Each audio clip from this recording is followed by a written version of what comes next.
Capítulo 377. Resgate no Monte Arreate. Bus. O ruído soou e um vento apareceu dentro da tenda central.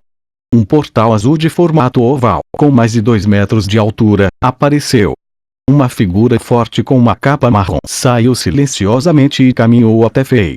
Ela passou uma carta com muitas palavras. Fei folheou e colocou em seu espaço de armazenamento.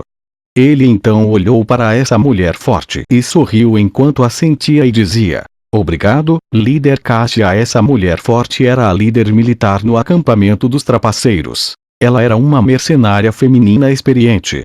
Ela sempre usava uma simples armadura de couro que protegia os pontos vitais de seu corpo, e a maioria de seus braços e pernas fortes ficava exposta no ar. Sua roupa também incluía uma faixa de cabeça com pontas e uma capa curta laranja acastanhada. Ela era introvertida, e era difícil adivinhar o que ela estava pensando desde que ela raramente falava.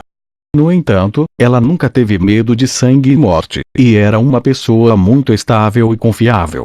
Não havia dúvida de que essa líder militar do acampamento dos trapaceiros era poderosa. Fei ainda não conseguia sentir o quanto essa mulher era poderosa. Parecia que ela era mais forte que a maioria dos homens. Foi por isso que Fei se sentiu à vontade para deixá-la no escritório de cartas e deixá-la encarregar-se da segurança do velho Zolask e do jovem rapaz Modric. Usando a habilidade milagrosa Convocar, Fei foi capaz de deixar uma marca espacial em Zolask e Modric. Essas duas pessoas conseguiam invocar Cassia quando precisavam de sua ajuda. No último mês, Cassia foi capaz de usar seus métodos diretos e mortais para limpar os espinhos no caminho do crescimento do escritório de cartas. No submundo de São Petersburgo, as pessoas a chamavam Capa Marrom da Morte. Seus métodos mortais os aterrorizavam. Depois de saber que Fei iria trazer a Legião Dentes de Lobo para a zona de batalha de Jax, o escritório de cartas já começou a se infiltrar no Império Jax. Um dos dois líderes da escritório de cartas, o jovem Modric, ficou em São Petersburgo para examinar as forças em Zenit, e o outro líder, o velho Zolask, entrou pessoalmente no território do Império Jax para começar a desenvolver a rede de informação da Fei. Toda essa informação foi passada de volta para Fei via Cassia. Não importa o quão longe eles estivessem separados, a habilidade milagrosa Convocar era capaz de criar um portal e enviar Cassia para o lado de Fei. Essa velocidade de entrega de informações era muito além da tecnologia na vida anterior da Fei, como e-mails e mensagens de texto. Através das cartas do escritório de cartas, Fei soube que os soldados de Jax haviam cercado a cidade das Duas Bandeiras. Só agora, Fei recebeu a informação mais recente novamente. Depois de ouvir o que Fei disse, Cassia respondeu concisa: "Não há problema." No começo, Fei ficou sem palavras com Cassia porque ele não conseguia manter uma conversa com ela. Agora, ele estava acostumado com isso. Fei abaixou a cabeça e continuou: "Como está o plano que o tio Zolask inventou?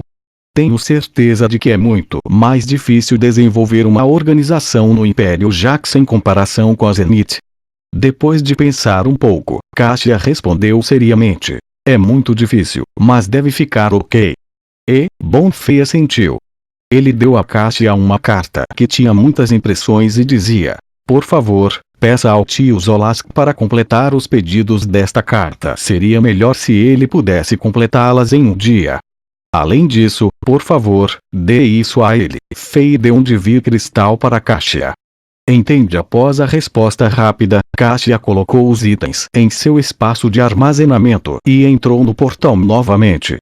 Bus. Ela desapareceu com o portal. Fei exalou pesadamente. Aquele Divir Cristal registrou tudo o que havia acontecido, e o ângulo de gravação era muito único. Se alguma energia mágica fosse injetada no cristal, as pessoas veriam como os 404 tigres da areia se defecaram incontrolavelmente, como o terceiro discípulo do santo marcial de Jax se ajoelhou ao comandante da Legião Dentes de Lobo, e como os outros cavaleiros dos tigres da areia se renderam aos soldados de Zenit. Especialmente a cena em que Kerma, o terceiro discípulo do santo marcial de Jax, se ajoelhou. destruiria o moral dos soldados e guerreiros do Império Jax. Como esse incidente ocorreu antes da guerra, a família real e o quartel-general militar de Jax ficariam muito envergonhados. Até mesmo o santo marcial de Jax poderia ser negativamente afetado também. Mesmo que isso não fosse suficiente para prejudicar a fundação do Império Jax, isso causaria muitos problemas para eles. Foi por isso que Fei manteve Kerma, que era forte o suficiente para representar uma ameaça para a Legião Dentes de Lobo, e libertou todos os outros Cavaleiros de Tigre da Areia. Esses cavaleiros agiriam como propagandas gratuitas do incidente. Sempre que o povo de Jax visse esses cavaleiros, eles seriam lembrados da derrota e da vergonha associada àquele incidente. Fei teve essa ideia que ele soube da identidade de Kerma. Que efeito isso teria na guerra? Fei só saberia no futuro. Depois que ele ficou em silêncio, Fei pegou a carta que Cassia lhe deu e a leu mais uma vez. Gradualmente, ele franziu a testa.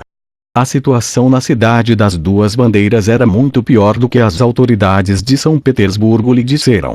O que aconteceu esta noite foi mais um aperitivo para a Brigada dos Arautos. Amanhã seria um verdadeiro desafio para eles.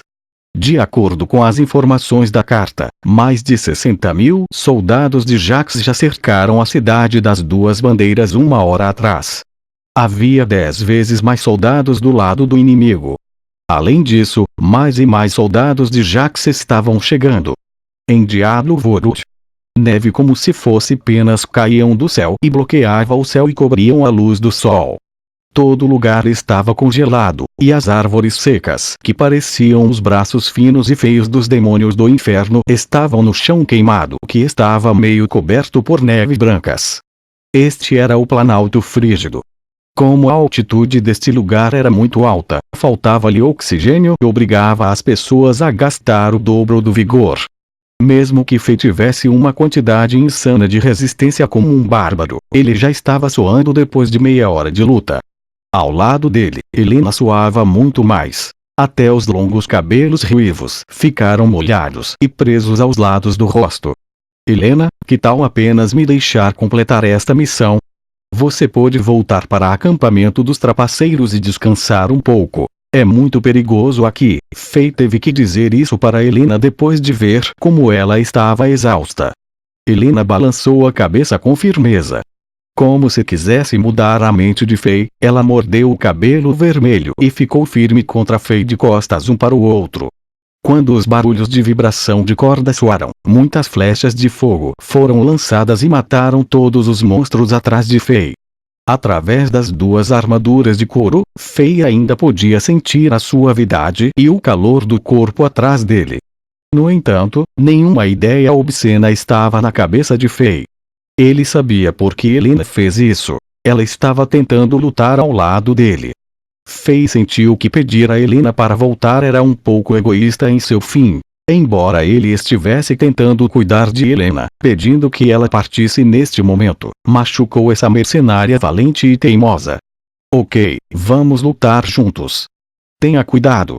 Gritou Fei enquanto ele socava, e um Baals Minion e um 10 Mauler que estavam a 10 metros dele se transformaram em nuvens de névoa de sangue.